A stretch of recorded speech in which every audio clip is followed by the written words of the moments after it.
if this pendulum shift towards benchmark sensitivity has reached the extreme that we believe it has, then machines can probably do very well in that environment. You're not going to need analyst portfolio managers for that kind of style. What you will need analysts and portfolio managers for is anything about the future, which is really, we're going back to the future. This is how I started in the industry. It was trying to figure out what the world's going to look like in 5, 10, 15, 20 years. And yes, AI is all about pattern recognition, but if patterns are going to change radically, it's going to need to see some good examples of that, and then it'll be on its way. So I think the human mind is going to have more purpose in investing as we shift back to the future, shift back to investing in the future instead of investing in the past. In this series, as a special treat, we are featuring the music of one of our guests in the series, Julia Kwamea. You can find the link to Julia's Spotify album in the show notes. I'm Aoife Devitt, and welcome to the 50 Faces podcast, a podcast committed to revealing the richness and diversity of the world of investment by focusing on its people and their stories. I'm joined today by Cathie Wood, who is CEO of ARK Investment Management, LLC. Prior to ARK, Cathie spent 12 years at AllianceBernstein as Chief Investment Officer of Global Thematic Strategies, where she managed $5 billion. Cathie joined Alliance Capital from Tupelo Capital Management, a hedge fund she co-founded, which in 2000 managed $800 million in global thematic strategies. Prior to her tenure there, she worked for 18 years with Jennison Associates as Chief Economist, Equity Research Analyst, Portfolio Manager, and Director. She started her career in Los Angeles, California at the Capital Group as an Assistant Economist. Welcome, Cathie. Thanks for joining me today. Thank you, Aoife. Very happy to be here. Well, since founding ARK, your profile has grown enormously. And I see, from my perspective, your investing is grounded in a love for innovation, an openness to change and big ideas. But also your public persona, to me, displays quite a bit of resilience and stamina. Usually I find that those traits are grounded in one's upbringing, one's path to here. So can you take us briefly through that? And maybe what is it about that made you the investor you are today? Yes. Well, yes, I suppose upbringing does make us who we are today for the most part. So yes, traveled around a lot. Both of my parents, Aoife, are Irish. You should know, one from Donegal and the other from Kerry. And my father was in the American Air Force after he immigrated and really fell in love with technology. It was the dawn of the electronic age, radar systems. And so my father had a very strong influence on my love for innovation generally and how it can transform lives in the world. It certainly transformed my father's life. So my father, there are various renditions, but he has a 6th grade education or he went through high school. I'm not quite sure, but got his education in the Irish Army, American Air Force, and moved to America because it was the land of opportunity. And my mother did the same, land of opportunity, when she was 18, and I think my father was 22. And then we moved around a lot when I was little. And so I had to, in fact, 10 times by the time I was 12. And so I had to go in, size up situations pretty quickly, figure out who I trusted, who I didn't trust, and it became a decent judge of character, I would say. I think that shaped it. And then in terms of upbringing, of course, my education, my father's emphasis on education, actually, education, career, production. So he was always thinking about productivity. So I guess he was, and my mother was the laughter in our lives. Thank goodness, a wonderful partner for my very serious father. So yes, I think parents, education, traveling all around England, Ireland, Selma, Alabama, upstate New York, California. So yeah, I think that traveling was mind-opening. And, I'm always excited about new technologies that can scale globally because, I saw a lot of situations where technology really changed lives. When we first moved to Ireland, no one had a TV, no one had a telephone. And of course, now they're prolific and technology has transformed Ireland. And just in terms of your imagination, to me, is clearly what drives your belief in some of this technology. You can imagine maybe what transformation could occur. Were you creative in your upbringing, and how did that then translate into your approach to investing? Creative. I don't think anyone would call me creative necessarily. Very serious, very studious, very focused on outcomes. But I think my imagination for technology started, of course, with my father, but then at Jennison Associates. Sig Sigalis, God bless him, he just passed this year, an incredible influence on my life. He gave me the opportunity to do equity research. I had started in economics, but he wasn't going to give me any stocks. He wasn't going to take them from any analyst. I had to find my own universe. So I was like a little dog under the table scrapping, for bones or what have you. And what happened then is I learned about companies that fell through the cracks. Nobody wanted them. So the first group of companies like this was database publishing. The technology analysts didn't want it, that group, because it had publishing in it. And the publishing analysts didn't want that group because it had database in it. So not in their comfort zones. So I took the fall through the cracks companies, which now that I look back, were the first signs that there were going to be convergences between and among technologies that would create explosive growth opportunities. So what happened with database publishing? It really became the internet, right? When you think about it. And so I was there and we were all struggling. This was in the 80s, database publishing. So it was Reuters and Telerate and what kind of business model is this? And it was the very early days of what would become a lot of the thinking on the internet. So I learned early when nobody wants something and the old world is dismissing its relevance, then maybe you should take a closer look because there could be something big brewing there. Certainly early contrarian indicators there I can see. Let's go to ARK now in your approach, because there's so many aspects of this I'd like to discuss. First, I got to know you at the very early days of ARK. Yes. And I was struck by this research focus on innovation above all that went across many sectors, and some of the openness you had, almost the open source approach you had to your research. Can you talk about how that evolved? Yes. So our focus exclusively on innovation came out of my time in the industry, actually. And when I started at Capital Group on the West Coast, there were no computers or no cell phones at the time. We were trying to figure out the way the world was going to work, however. And so there was deep research, and the focus was 5, 10, 15, 20 years out. So I said, oh, wow, I really do want to be a part of this industry once I was introduced to it, because the world was our oyster. And the 80s and 90s were golden. But starting with the tech and telecom bust, and even more so after 0809, I saw the pendulum shift towards passive and towards extreme benchmark sensitivity.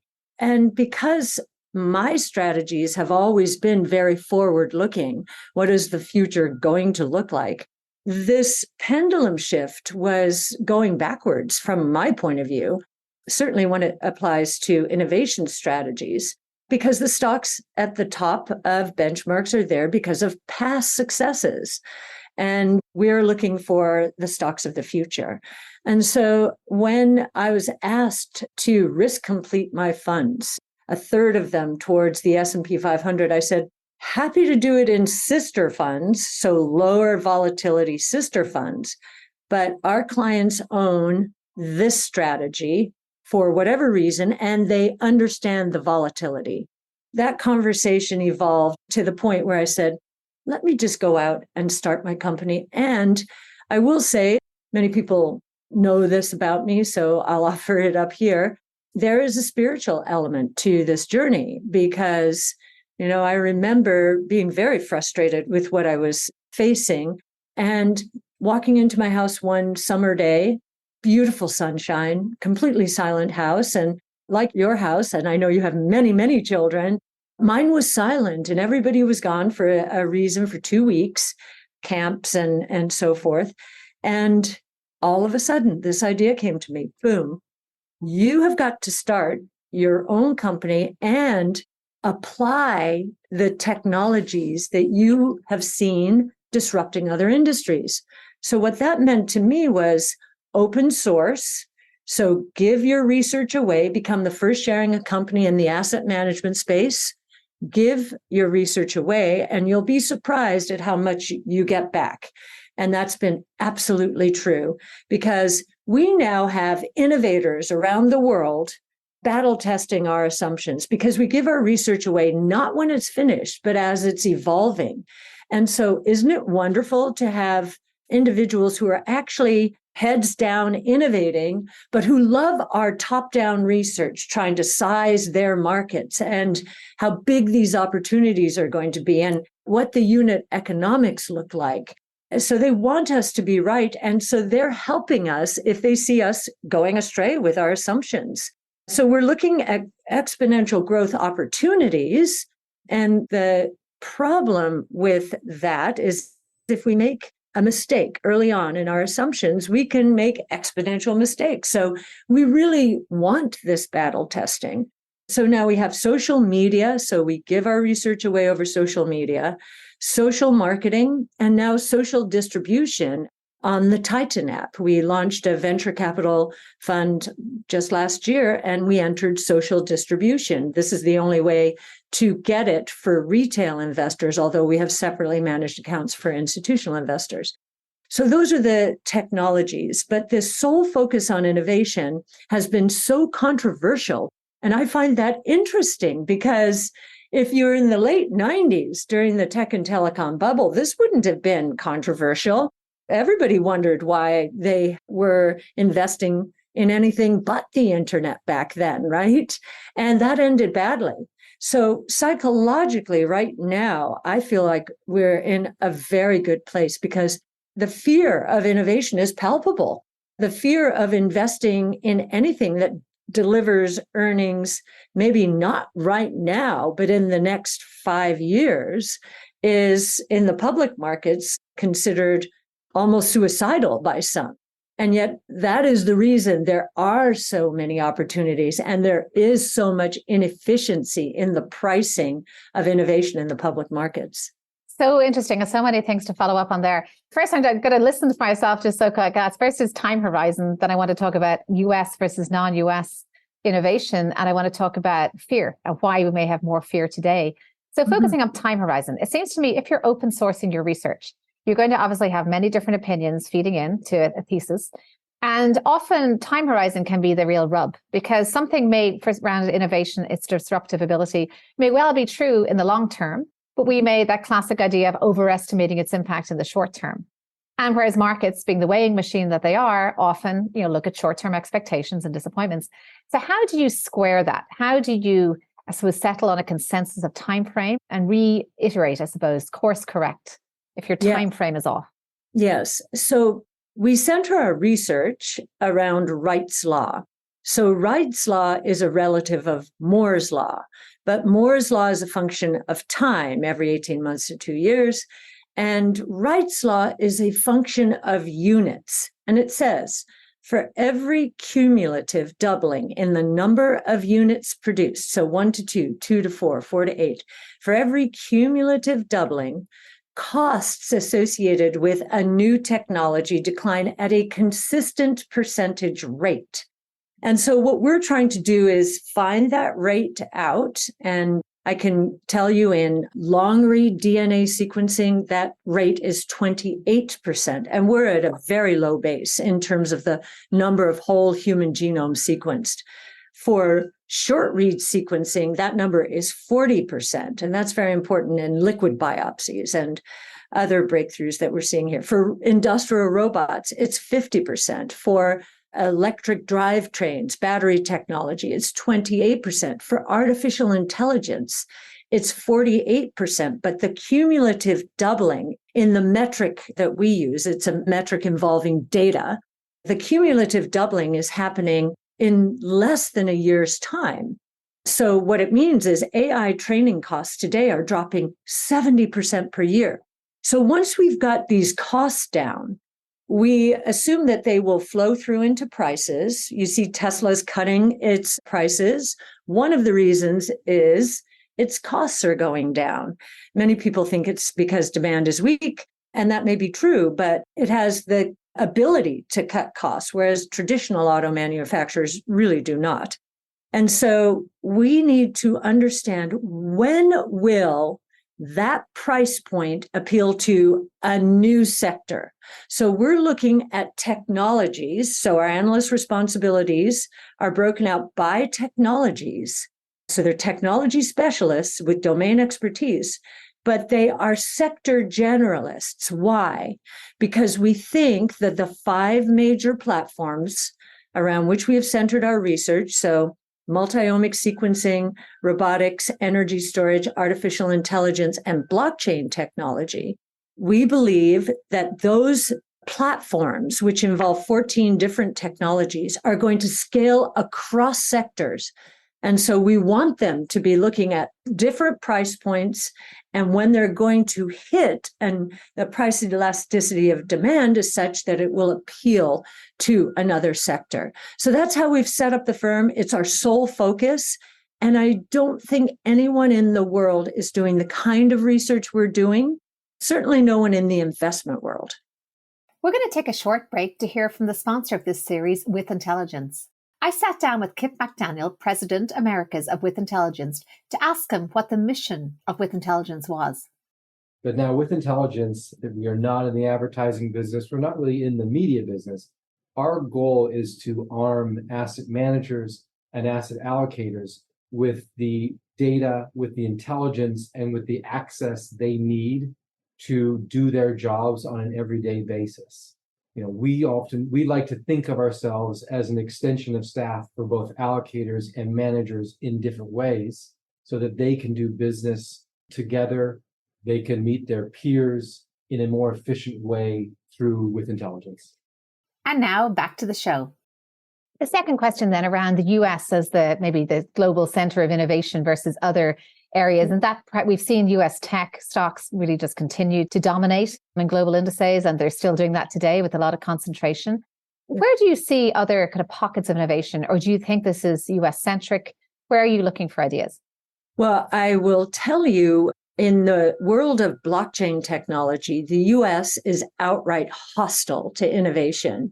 Gary Gensler, the chairman of the SEC, is turning innovation off in this country as it relates to blockchain technology. That's a bit of an exaggeration, but I do think that a lot of talent associated with blockchain technology is moving abroad, and we will follow it.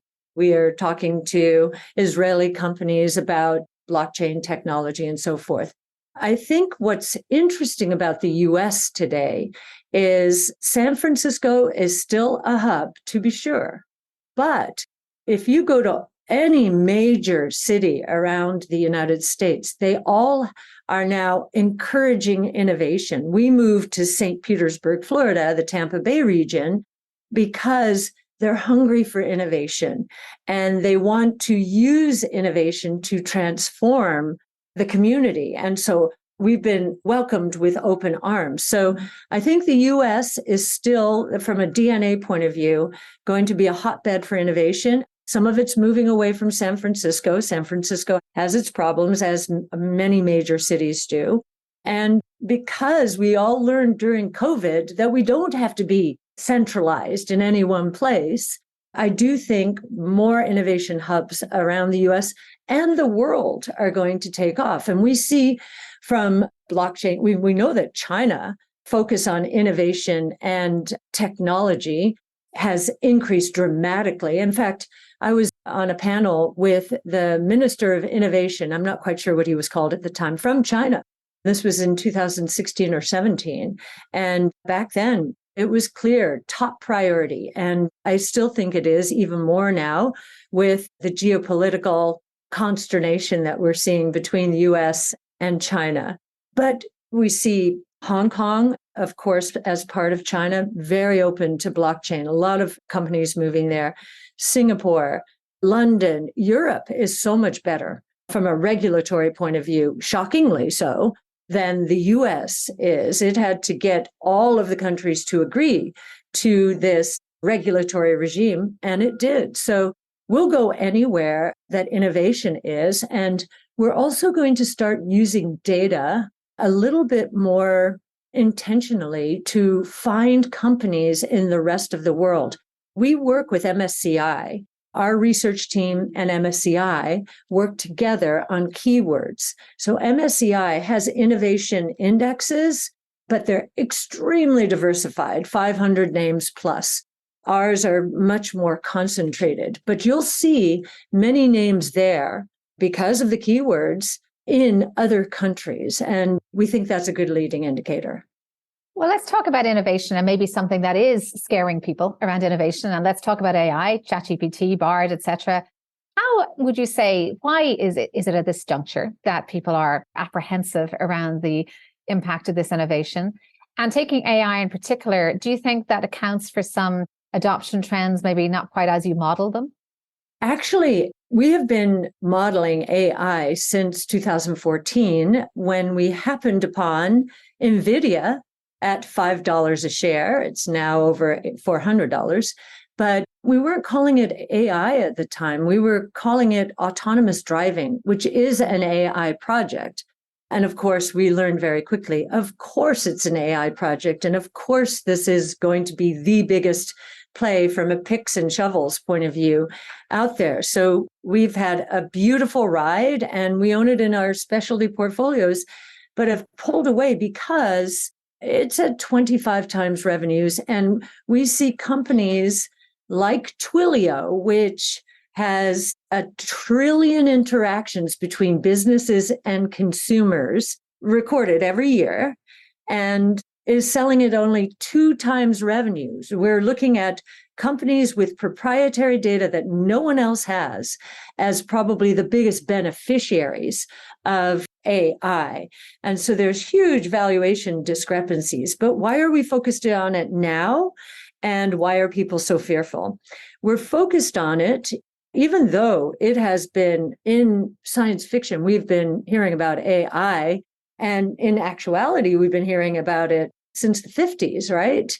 But there were 2 big breakthroughs, deep learning in 2012, ImageNet, and then transformer architecture, natural language processing in 2018. And then, of course, ChatGPT, which is one of the most provocative results of transformer technology, 2020. The reason we're hearing about it now is because, and this is always the case with innovation, the technology is ready and the costs have dropped to a low enough point.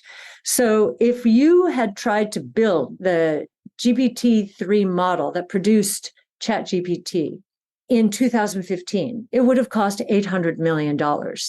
In 2020, it cost less than $5 million. Today, it would cost about $400,000, maybe less. And in 2030, we think it'll be hundreds of dollars. So the costs are plummeting here. And ChatGPT finally captured the imagination of consumers and businesses because we see how powerful it is. We can use it ourselves. It cuts the time of writing almost anything to a fraction of what it once was, assuming you're a good prompt engineer in terms of asking it for the right thing, and assuming you're using history and not current events. But I think that's been really important to reinvigorating innovation. I wrote a piece at the beginning of this year called What Investors Missed in Innovation in 2022. And I mentioned AI because it really didn't become a hot topic until January, February of this year. And I also mentioned a cure for leukemia, a little girl, Alyssa, in the UK. Nobody was talking about it. Investors, especially in the fourth quarter, were so depressed, so bearish that they couldn't see straight. Now that we understand the power of ChatGPT and people's imaginations are going wild, now there's the real fear that Elon Musk and others have been talking about that there should be. And one of the best things to happen out of all of this is that Elon and thousands of others have signed documents saying, hey, wait. This could get out of control.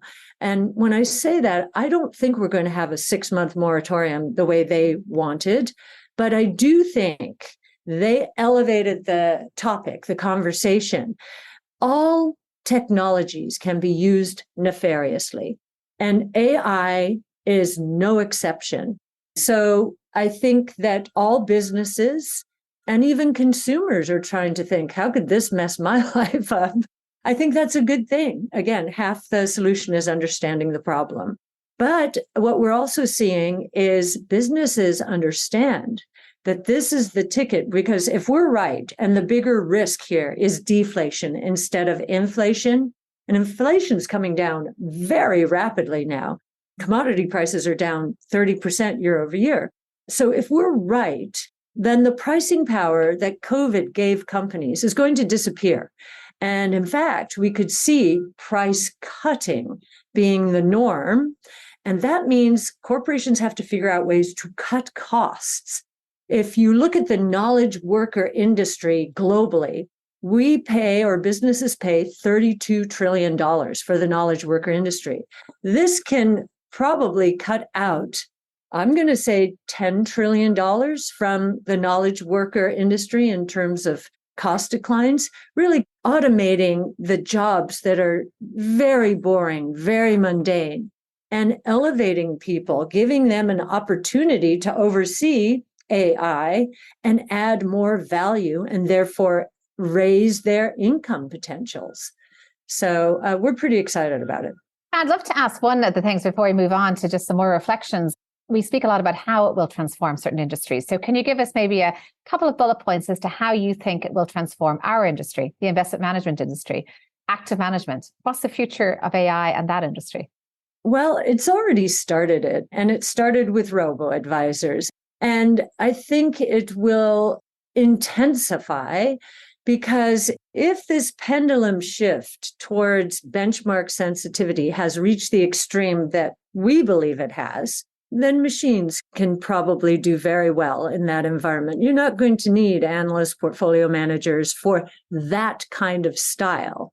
What you will need analysts and portfolio managers for is anything about the future, which is really, we're going back to the future. This is how I started in the industry. It was trying to figure out what the world's going to look like in 5, 10, 15, 20 years. And yes, AI is all about pattern recognition, but if patterns are going to change radically, it's going to need to see some good examples of that, and then it'll be on its way. So I think the human mind is going to have more purpose in investing as we shift back to the future, shift back to investing in the future instead of investing in the past. When I first started ARK, I was trying to explain to, he actually was a chaplain and had no involvement with the financial industry, but he said, as I was trying to explain why I needed to start ARK, he said, "Oh, so you mean the future of investing is investing in the future?" And I said, yes. And I didn't even know about AI because I've just described that to you. Back then, when I said that to him, I did not know about AI in the way we know about it now. But I can see AI taking the place of benchmark sensitive management, freeing up the human mind to think more about the future. Thank you. And you did note your long-term conviction in the deflationary impulses around society. We didn't have time to touch on that, but that's something that I've always known as characterizing you in a slightly contrarian way at times, but I think it definitely still prevails. Just want to move on to some reflections. When you look at, you've obviously been forecasting trends, looking to the future. When you look back at any perhaps missteps or mistakes or misjudgment in any of those trends, was there anything there where you just were too enthusiastic and it didn't play out, areas that you learned lessons from? Yes. And this is one of the reasons I set ARK up the way in which I did, is because of a big mistake. I mean, it didn't cost the portfolio, but we were making a bet on satellite radio, and we were making all kinds of assumptions that it would have much more ubiquitous uses maybe thinking along the lines of streaming, but the technology wasn't ready back then. XM satellite radio technology wasn't ready, and we were off base. And so I said after that mistake, and I think one of the reasons we had technology analysts at my former firm, but there was a little bit, maybe they were too polite, but no one wanted to dissuade us of this notion. We'd be talking about the stock in morning meeting and just bought some more, and here's why. But there was never any pushback. At ARK, one of the things, we're very collaborative, but one of the highest value adds from our analyst teams, our directors of research, and our chief futurist, Brett Winton, is the pushback, especially pushback to me, because I've been around the track a number of times. So sure, I know a lot, but these young people, especially those coming straight from college, they know so much more about many things than I do, and absolutely insist that they push back. So big lesson learned there, and make sure that that conversation is live and that you're battle testing the assumptions. And I say that's why we open sourced as well. We want people pushing back. And, we call them haters on Twitter, but sometimes they're not hating us. They're actually giving us some good insights. Others are just pushing back. We're a bit of a lightning rod, and so they'll push back because they want more followers or what have you. That's a bit of a game. But there are people out there who push back in a very good way, thoughtful way. And often it will be through a DM, through a direct message, not through a retweet or a response, because they want to help us. So that was one. Another big mistake I made was believing the business people in Mexico in 1994 when they were saying there's no way we're going to devalue. And of course they devalued. And I was the analyst on Mexico at the time, and that was a pretty rough year end, I must say. So never trust that business people understand what politicians are going to do, because politicians have very often different priorities than the business people we're talking to. Well, it's interesting that you mentioned pushback in a public forum, because you're known for some of your high conviction ideas, not being afraid to take a stance on them. Some of it is controversial. And I'd like to ask, because I think there are people listening here who'd like to have that same maybe high conviction approach, but maybe are wondering about some of the vitriol that some of the comments may inspire. How do you handle some of the criticism you get?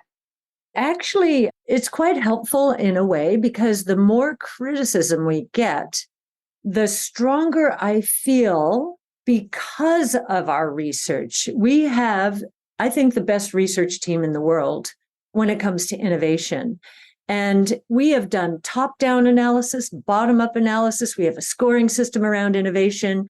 We're looking at this 360 degrees around in a way that others are not. And so we listen to the criticism.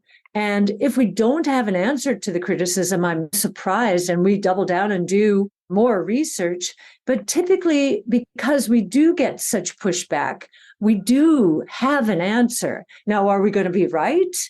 I think so. I think the probabilities are very high, but of course we could be wrong.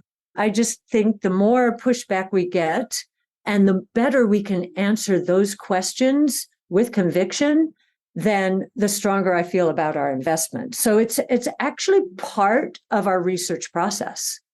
This podcast has a focus on diversity. We ask every guest their view or the grade they would give the industry they're in terms of its diversity, its inclusion.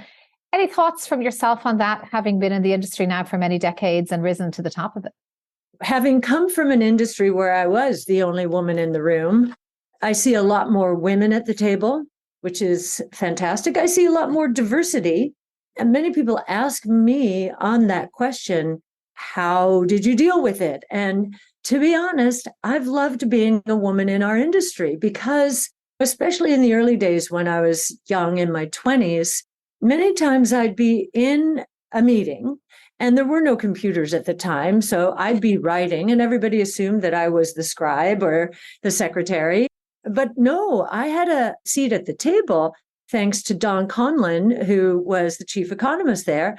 And I would look up and ask a question, and they'd be like, what?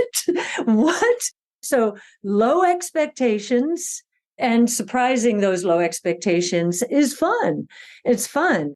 And I think Sig Sigalis, he and Bob Kiter at Jennison, same thing. Lulu Wang at Tupelo, they believed in me and gave me tremendous opportunities. But Art Laffer, I don't know if you know Art Laffer, Laffer Curve, supply side economics.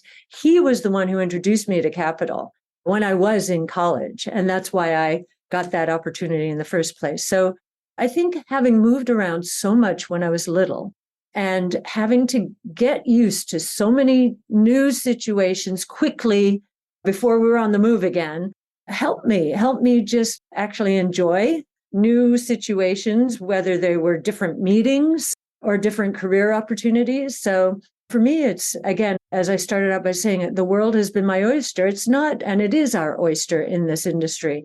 And it's not like there aren't struggles, but everyone has struggles, no matter who you are, man, woman, no matter what nationality. We all have problems, but they're natural growing pains. And if you punch through them, you can just keep going. And again, I think the sky's the limit. But again, I'm the product of my parents. They moved to the US, land of opportunity. And that's how I think about the US and now the world with all of this innovation ahead of us. Well, just two last questions. One is around looking to the future. You mentioned, I think, your venture capital fund. What is it that you see as the opportunities that in venture, perhaps as distinct from the public equity markets that you, I suppose, have made your own over the years? Yes. Well, the reason we waited so long to move into venture is because of the huge valuation discrepancy in innovation in the private markets versus the public markets. Now we're seeing down rounds, and they are pretty severe. They're more severe than even we expected in some cases. And we've been doing research on these private companies since we began the firm.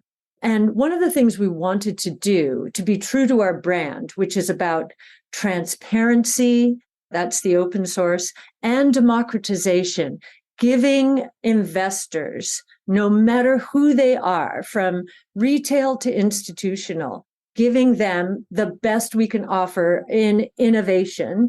First, we started in the public markets in the ETF format, transparent, liquid, cost-effective, tax-effective.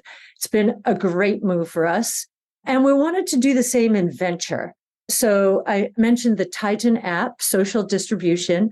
For $500, a retail investor can have access, gain exposure to some of the most important private companies in the world. And we are at the table with some of the best venture capital firms who are leading the rounds on these deals for these companies. And I think the reason we've found some acceptance in that community is because because of our social strategy, are able to elevate these companies, raise their profiles in the social world, which helps the companies attract talent and helps the VC companies with their next round in the fund or perhaps their IPOs.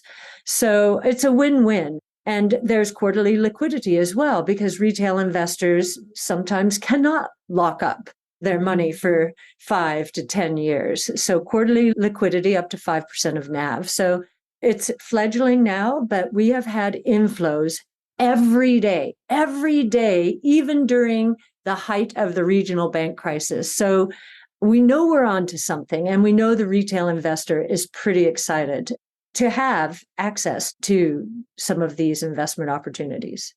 Well, Cathie, my closing questions usually relate to key people as well as creeds or mottos. You've already shared quite a lot of those. So I'm just going to ask you for one, maybe a word of wisdom, a gem, maybe something from your parents, from your Irish education, your short time there, that you can leave us with in terms of the way you sum up your approach to life. Well, I have on my phone, it's a picture of a framed saying that a person named Kirill Sokolov sent me in 2006. Kirill, in our industry, in 2003, I met him, and his focus was on innovation like I saw no one else. And so he and I got along very well. And he sent to me in 2006, when we were having an awful year, a saying from a philosopher, Lucius Annaeus Seneca. He's mostly known just as Seneca. The bravest sight in the world is to see a great man, and I would say woman as well, struggling against adversity in the world of innovation. And it's true with, if you think about Bitcoin, there are governments trying to kill it, right? And yet it's anti-fragile. Anti-fragile is the more someone comes at it, the stronger it gets.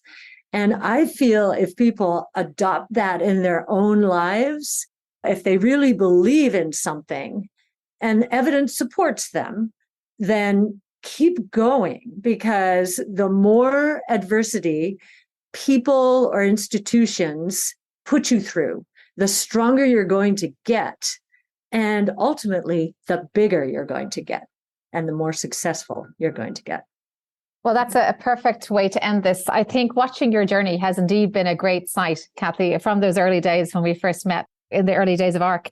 And I'm going to leave you with the words you may recognize from your time as a 7-year-old student in Kerry, Ramila Mahaga.